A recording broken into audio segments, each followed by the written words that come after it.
అయితే వెళ్ళమంటున్నాడు. ఎవరి దగ్గరికి వెళ్ళమన్నాడు? మొదట స్వజనుల యుద్ధకే వెళ్ళమన్నాడు. అన్యుల యుద్ధకు కానీ, ఇంకా ఏమన్నాడు? సమరయుల యుద్ధకు కానీ మీరు వెళ్ళొద్దు. వాళ్ళు అన్యులు, విగ్రహారాధన చేసేవాళ్ళు. వాళ్ళ దగ్గరికి ఇప్పుడు వెళ్ళినా లాభం లేదు. మనుష్య కుమారుడు చనిపోయిన తర్వాత మీరు సర్వలోకమునకు వెళ్ళి సర్వ సృష్టికి సువార్త ప్రకటించండి. అప్పుడు మార్చేశాడు. ఎందుకంటే అప్పుడు యేసుక్రీస్తు వారు మరణించారు. అప్పటికే మరణించిన తర్వాత పునరుద్ధానుడు అయిన తర్వాత శిష్యులకు ప్రత్యక్షమై అప్పుడు చెప్పాడు ఏమని?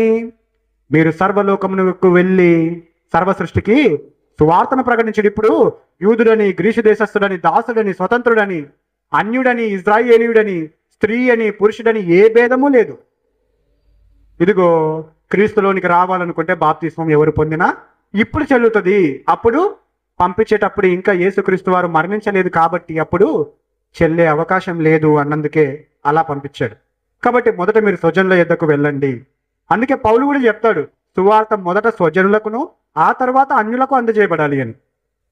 మత్తయి సువార్తను మొదటగా పెట్టడానికి కూడా కారణం అదే.